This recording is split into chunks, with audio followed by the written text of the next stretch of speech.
Done properly. B grade, any questions? Okay, B grade, away you go.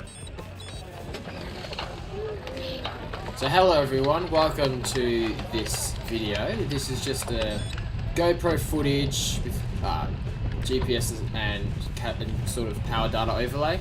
This is the Hawthorn crit from February 13th on the Wednesday night, so the latest edition.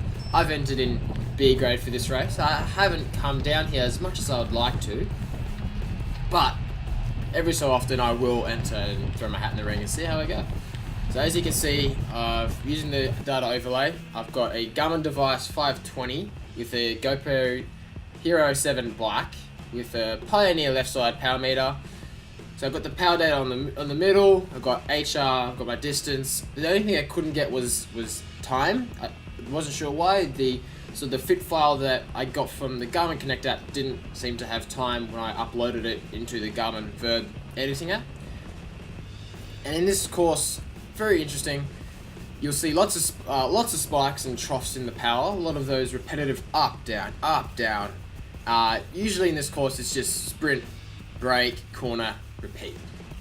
My HR throughout the race was responding pretty well to my efforts, being at my threshold and above, which was sort of expected. Cadence, I was aiming to keep it around 90 to 100. However, I looked down probably once to look at the numbers.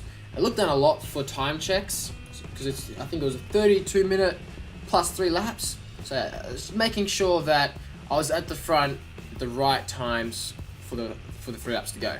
Didn't want to sort of be caught off guard when it's 3 laps, because once that happens, it's very hard to move up when that happens. If you get swamped, then you're kind of screwed. The course is in Kew, near Studley Park Boathouse, held by Hawthorn. 1 kilometre circuit, 9 metres of elevation per lap. It's pretty hilly for a crit course, and you'll see a different breed of crit racer who can win this race.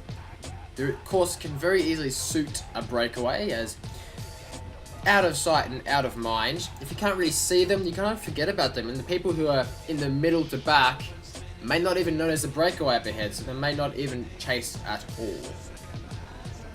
There is a hairpin, as you probably may have seen.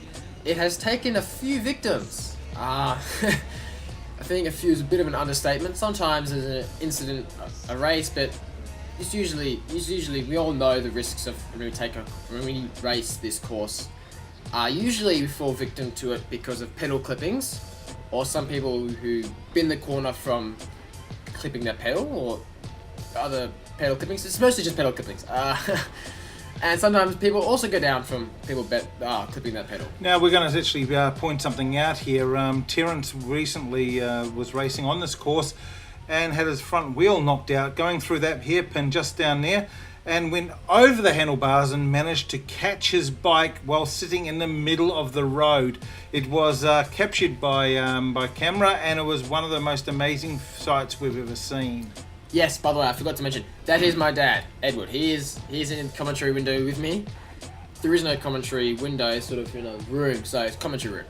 I guess, anyway, where was it? Okay, so anyway, I don't think we lost anyone in the race, except for the last lap. No one came down, but I heard there was a pedal clipping and the wheel kicked out. Didn't capture it on camera. The last lap is definitely like Fury Road, so you just gotta watch out for that. I mean, there's gonna be people dive bombing and wanting to get the front, a lot of elbows and argy-bargy. It's all really fun. Especially on this course, there's definitely more than one sprint you have to do. There's 3 on the last lap. You have to sprint on the last lap to get into the position, like on the hill for the last lap. Make sure you're in position. Then you have to sprint to that corner, make sure you're in a good position, defend it as well, and then obviously sprint to finish. So there's a whole lot of time for recovery in that last lap. Coming up to the hill. Here we are. We're at the hill. This is about 300 meters, average of about 3%. It's on Strava. Check it there. For the sake of this edit, it's average of 10%. And the difficult part about the climb is not that the gradient or how long it is. It's because you have to kick really hard out of that corner to get back up to speed again. That's the difficult part, because you can build up so much more lactate and fatigue so much quicker, especially if you're at the back, you have to chase back onto the group. But when when you're at the front, you can dictate how much you have to accelerate.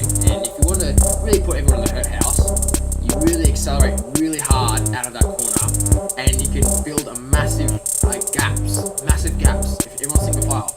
And especially because the hill had a tailwind, you can really extend people's limits. It was really interesting race.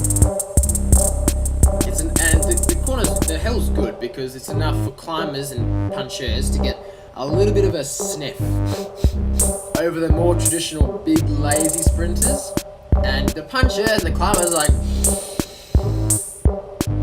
winner, chicken dinner. That's how it's like. And it's also the launch pad. It can, of course, it can be used to really split the race apart.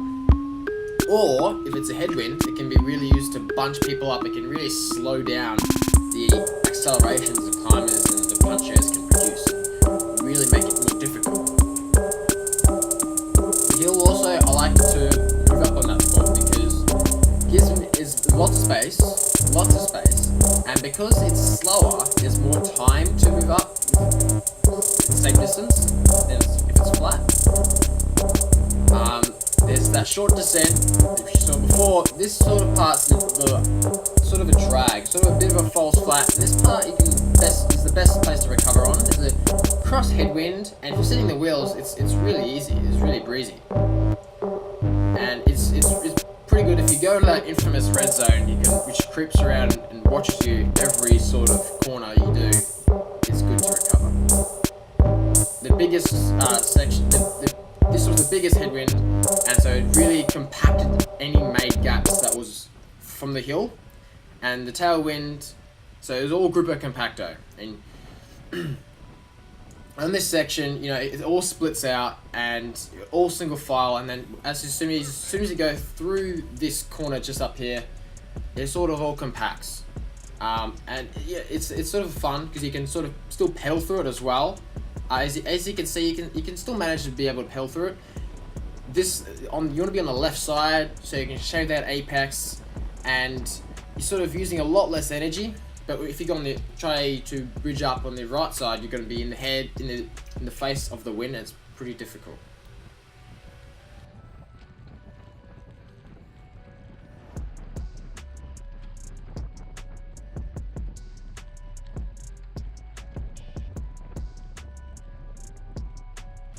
So ideally, the best way to move up through the group is following a guy's wheel, like I'm doing just now, and you can sort of do that by just having a gamble, just following the right wheel. Also, you can sort of try and split through the middle of the group, which you can do as well, a bit more risk, but it's a high reward because you spend a lot less energy, a lot less. You can always just dive bomb the inside of the corner, take the inside line. You can always do that, but when you do that, you may not be liked, and also you may sort of get dive bombed by other people as well. Really, in racing, if you dive bomb, expect to be dive bombed by someone else, and that person who dive bombed you is also going to be dive bombed by another person. So it all ricochets, and we all know it, and we all sort of know what to do to defend ourselves as well.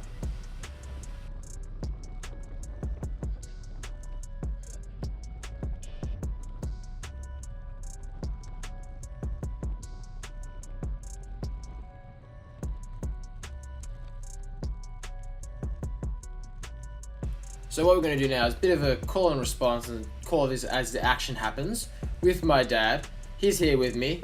So Dad, how are you enjoying the vision? Well, look, what I can see right now is that where you've placed yourself a number of times, you actually constantly allow yourself to be swamped, and what we're seeing right now is you being swamped as you come through from out leading the front. Now, that's actually okay. By the way, number 13, you've got your number upside down. We need to look at that, and in the future, make sure you put the number the correct way around, because we want to make sure you catch all the luck you can. But with the racing, what we're seeing is you've moved into a spot at the front, and you've had your chance out the front, but as soon as you've hit the hill, you've allowed yourself to be swamped by the group again. Now, as you're coming round, you're actually powering through here and you're using your energy. You're catching up with the back of D grade, it looks like, and now you're actually using all the energy you've got to chase someone down. And we need to ask the question, did you need to chase that person down, or was that something you were planning to do to get into a breakaway? Well, it's not D grade, it's the breakaway that was split. I figured that... Oh, it is too. Okay. I was bridging up to the breakaway. Okay. But I figured that once you allow that sort of gap from the back straight, you have to chase it down. And I suppose I wasn't hard. I didn't kick hard enough getting to it. I attacked from the front wheel. Shouldn't have really done it. I should have been a little bit more further back and gotten a bit of a big run up. You know, live and learn. That's why we have these sort of things, just so I can learn a little bit more. Yeah, and what we see now is you've actually gone back to the back of B grade, and you're sitting comfortable in there, number 42 being the answer to life, the universe, and everything. You're obviously very comfortable hiding behind him there. Yeah. You got to thank him for so long, and thanks for all the fish there. A bit of reference there for any of the Hitchhiker's Guide to the Galaxy fans out there. So what we're looking at is coming into this corner. Now, I've raced this course a few times, and I really don't feel comfortable on it, and that's one of the reasons why I don't race at Hawthorn. Because I'm a bigger fella, it's a little bit harder for me to pull that steering, the steering into the corner and come through on the handlebars and pull out and up the hill. It's hard work. I really think the guys that do this race every week they do a massive effort and make it look so easy sometimes. Yeah, it is difficult to be able to kick and kick again. As I said before, it's sprint, brake, corner, and repeat.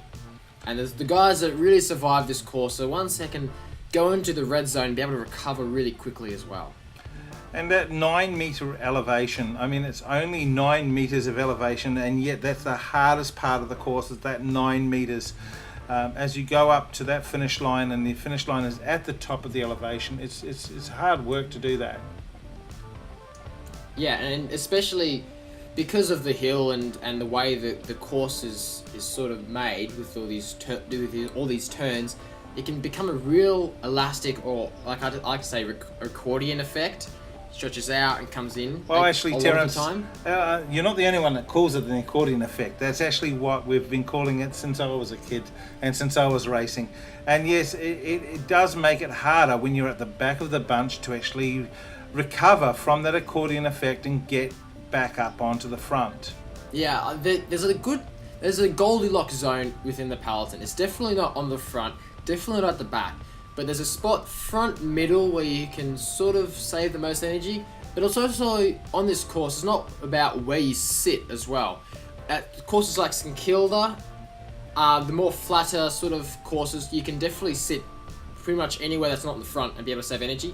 Here, it's about how you take the corners as well, and where you brake, and what cadence you have. If you're overgeared coming into that corner, you're gonna be overgeared coming out of it, and you're gonna be really struggling to get the gear turning. So if you can sort of gear down just a little bit before that corner, and you can spin up to speed, that's a lot easier on your legs, and you can save yourself for that one sprint that you really need to do as well. Now your cadence is sitting here around 100 going down that hill, and then you back off, and you can see that the back off each time we've come around this hill, and you've caught up and caught your breath a little bit.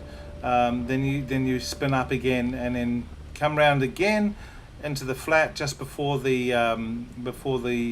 hairpin, and you ease right off. And of course everyone has to ease off here, but this is you passing D grade right now. Yeah, that's right. And of course D grade are going all good. We've got B grade passing us, so they're actually slowing their tempo down, getting ready to allow you guys to get round the corner and then go off again. That's one of the good things about moving up through the grades. You get sort of priority when you sort of have to pass a group. Although, don't be too frightened. When D grade have their 3 laps to go, they have priority over us. So it works a little bit works together. And they'll be coming up very soon to 3 laps to go, which means that you guys are going to have to watch out and do some better timing, and listen to the marshals, because as someone who's on the side of the road watching this race on a regular basis, we hear the marshals tell you guys to either speed up or slow down because you're going to interrupt and interfere with D grade's finish. That's always really hard, and it sounds like it's unfair, but D grade have got the right to finish their race on a high note, just as much as B grade has got the right to just do this over and over again. What was it? Sprint, brake, corner, repeat. Yeah, wash, rinse, and repeat. You know, it's just tough work out there, and this course the road is very, very good quality, which makes it so good because there's no cars on it.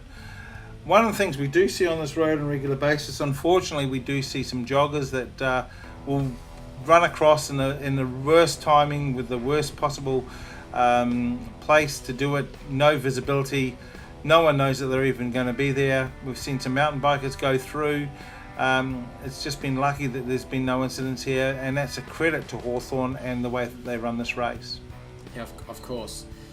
And so I'm at the front here, and I go wide a little bit, and it's a little bit of a turd move on my part to take the corner so wide, but I did not want to be in the front, and so I did what I did so I could slot just right here, because I figured if I go wide, then the riders will be coming on my left side only, and I'll be able to easily slot in. And I mean, you keep capturing this corner because the apex is the most exciting part of this race, going into the climb again and again. But my favourite part of this race is definitely after the finish line, and when I get to actually cool down and roll around the hill at the finish line before I get back to the hill again. But then again, gravity loves me going down and hates me going up, so what can you do? Yeah, it's tough because on the descent here is sort of, when we make that turn, the sweeping bend, we eat a face full of wind. So any sort of movement you want to try and make through here is going to want to be on the left side through that apex, and of course that's where everyone is, so there's a lot less room on that side. So really any sort of gain in positions you've made on the hill, you can sort of maintain. The last two times that I raced there, I'll tell you what I saw coming around this hill and coming down through the bottom section was snakes and lizards. And the last thing I remember from going around this corner here on a training ride was a mouthful of bugs. And being Melbourne, the time of year and everything else, snakes, lizards and bugs are very prevalent. Yeah, I've definitely seen my fair share of snakes. Not usually during the race because the snakes sort of feel the vibrations that we make and sort of leg it. Well, they don't really have legs, but they slither. They slither.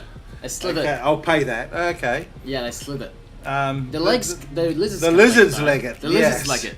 Yes, we'll pay that too. There you go, Terence, all the way down to 0 cadence now. Oh, look at that. Mate, taking it all the way easy through there. Well, I think that was one of the toughest corners because I was on the brakes, almost completely on the brakes. So it was pretty hard, and if there was a little bit of yelling in the group, a little bit of I think it was hold your line or watch it. So, you know, it's not too bad, it's not too dangerous ever. So there's usually a lot of yelling. We do need to talk to each other, and we do it. Sometimes it's sort of yelling because they did something wrong, but usually we all sort of take it on the chin and realise that we're out here, we had to have fun. Yeah. And as we come round again, I just want to do another shout out too, because on a sideline we get to see the crashes, and it's unfortunate that we see the guys in their injuries, and we have to do a big shout out to the first aiders that are there, because Hawthorn has them organised, but they actually organise themselves once they're on the site, and they do a great job looking after you guys when things go wrong. And Terence, you know yourself, you've been picked up a few times. Yeah, I think I've been picked up a couple of times on this course. I think there was the one, as you mentioned before, front wheel got chopped and sort of ate a face full of gravel and whatever is on the ground here. And they did a good job. I think I was a little bit I think I did go unconscious a little bit a little bit I think dizzy. it was just a bit of shock, really, because they didn't tell me that you actually, they said to me that you lost concentration rather than consciousness. So they asked you when they could see your eyes were open, they couldn't get any response out of you. So it was a bit more of shock, I think, more than anything else. Alright, okay. But, and there was another time they picked you up as well, same corner, same issue, same slide out from the side. Someone clipped their pedal and flicked their back wheel into your front wheel then that day as well. So that was a bit of a scary day for me, knowing that you're on the ground. But that's This what race happens was in good. racing. This race there was no incidents in this race. That was really good. But the best way to sort of remove yourself from any of that sort of thing is going in the breakaway, going solo. That's the best way to avoid any sort of mishaps in the bunch. I like to do that. I like to go solo because I don't have to out sprint anybody. I just have to sprint out of the breakaway, sprint out of the peloton, and then just hold it. And that's what I do best. Time trialing my way to victory. Now, what we really need here right now is either Phil Liggett or Matthew Keenan or Robbie McEwen to add some colour into the commentary today, because they are the leaders in getting the best out of the commentary. So in saying that, I would like to say that this is the best Hawthorn crit that we've ever seen. It is the best. That is the best Hawthorn crit we've ever seen. We would like to say that this is the one that everyone should have raced in today, because this is the best one we've ever seen. Of Best course weather. it was. Absolutely. It was 2 weeks, I think it was cancelled because of rain, and I know one was cancelled because of rain because I entered it online. So this was the best week. This was the best one. And now, because it's the best one, is I'm in it and I'm trying to defend my position in the front. The way I do that is I make sure I keep my handlebars in front of yours. If I've got my handlebars in front of yours, then I've got the right of way, and I make sure that I can't come down. And I want to really stay at the front, because I don't want to sort of be at the back when the surge happens. And usually I was assuming there was going to be like at least a 1 lap flyer, but I didn't really see any. And I did take, I think it was a 4 lap flyer or 3 lap flyer, and I didn't really get anywhere. And I want to make sure that I stay on Alistair's wheel, because he's pretty strong and he knows what he's doing in this course. He really does like to go for those breakaways as well. Let's have a look at this pedaling as they go through the corner. We should check out when they pedal and how they pedal through the corner. We're coming up to the end of the race here now, so let's check out the next apex, Terence, and see when people pedal and when they ease off, and when they actually pedal again. And see if we can see where they go through and when they do that job. Of course, this is the most important and the most dangerous place to pedal, and it's important to make sure you're doing the right thing. You're being swamped here, Terence. What happened here? I've got really no really words here. I just took the wrong wheel. I was wrong. I should have. Well, Alistair's let you down completely. I should have taken a different Alistair, wheel. what have you done to us, mate? You've I just completely mistimed it. I was 1 lap early. 1 lap too early to the front. I should have been a little bit further back, but I was a little bit nervous. I was too stressed.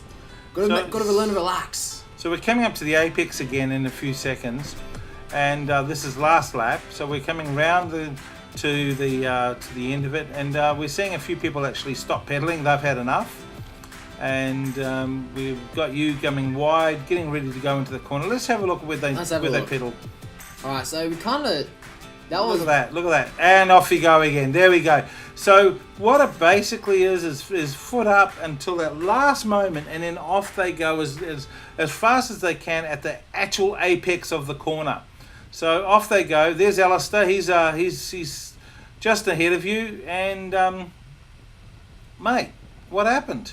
I just rolled in. There's nothing for me up for grabs. And usually the sprint can be a little bit hairy because people sort of sit up as well. I just turned my camera off just then. Screen's gone black. A little bit anticlimactic. A little bit anticlimactic, but what we're going to do is we're going to roll the end credits. So hope you enjoyed today's recording, and we hope you enjoyed the race. Thank you for watching. Bye. Have a beautiful time. Go. Thank you for watching Orbit the Bike. Subscribe here, watch our latest video here, watch different content over here, and follow me on Instagram, Strava, and Facebook.